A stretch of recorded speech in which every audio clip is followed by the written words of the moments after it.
We falsely think of our country as a democracy when it has evolved into a mediaocracy, where a media that is supposed to check political abuse is part of the political abuse.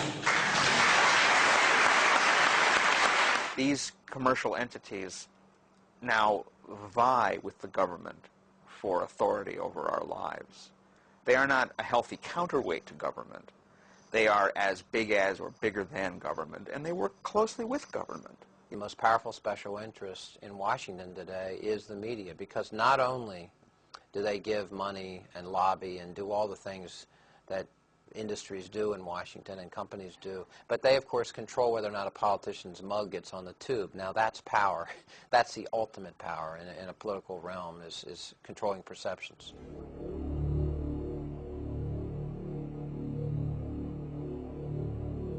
In George Orwell's novel, 1984, Winston Smith worked at the Ministry of Truth.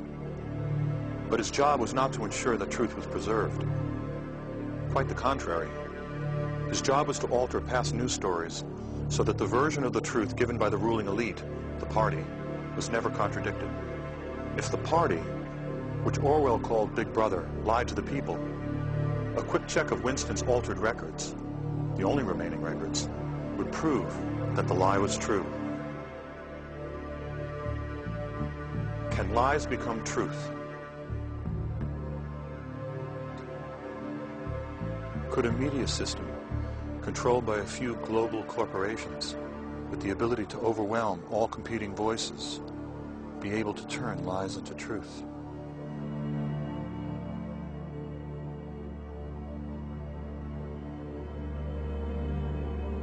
These corporations are not answerable to the people.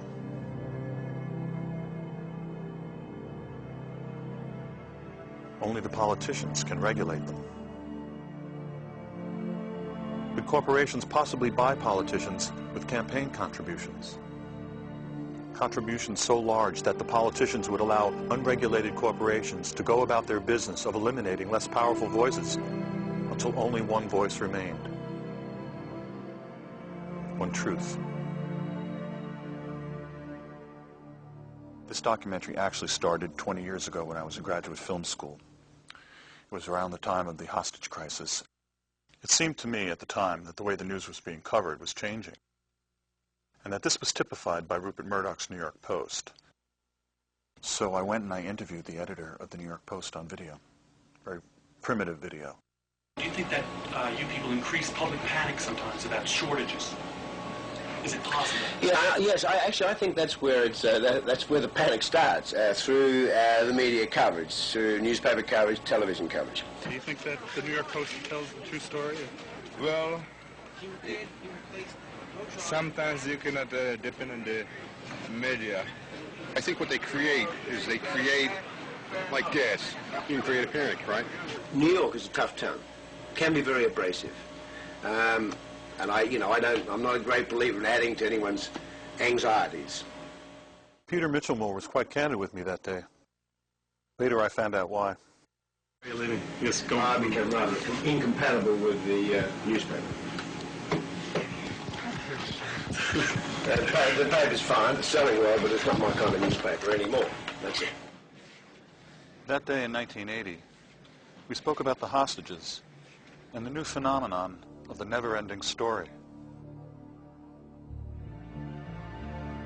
They were finally released the day Reagan was inaugurated.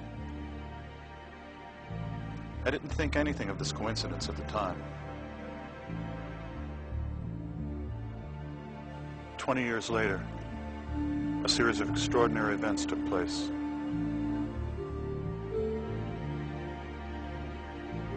For me, they provided a window. I could see the selling of the Iraqi war, the media's handling of the 2000 election, and the Supreme Court's decision in a new light.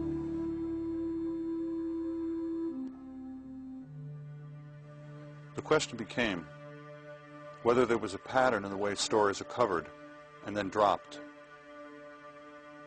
Had it become easier to purposely manipulate the news? Were they not covering certain stories on purpose? Meanwhile, over the years, I had descended into the third world of independent film. But as it happened, right next to the review of my movie was a review of The Insider, a film about the killing of a news story. I took this as a sign. But how to get at the truth? I read about a man named Charles Lewis, an ex-60 Minutes producer who had created a unique nonpartisan news organization. The Center for Public Integrity broke the Clinton-Lincoln bedroom scandal. He had also done a report on George W. Bush's SEC violations for inside trading. In the 60s, 3 in 4 Americans trusted their government. Today, it's 1 in 4 Americans trust the government. The level of secrecy and the amount of money in our process is greater than it's ever been. Archibald Cox, a Watergate prosecutor I interviewed for our book, The Buying of the President 2000, said the level of trust in this country is worse than he's ever seen it, including during Watergate. People sense, I think, that the financial elites and the political elites have become one and the same, and that the people themselves have no voice in Washington or in their state capitals, that they are somehow being left behind. When we think about democracy, in the United States, we oftentimes, and I think certainly in our media culture and our political culture, the assumption is that the type of democracy we have in the United States is the only type that could possibly exist. It's the high watermark of the human race is capable of, is U.S.-style democracy. In fact, though, I think we have, both in theory and in many ways in practice, a fairly, what you call a weak democracy. I mean, in fact, in many ways, we have a frighteningly weak democracy. There is an unfortunate sense as well of powerlessness, that there really isn't very much that can be done about the state of things. You can't have 280 million people and say that 2 political parties represent the thinking of 280 million people. That's just think about that. If you are, just step back and look at that. And you know, the thing is that anthropologists, they're going to dig us up hundreds of years from now, and they are not going to understand us.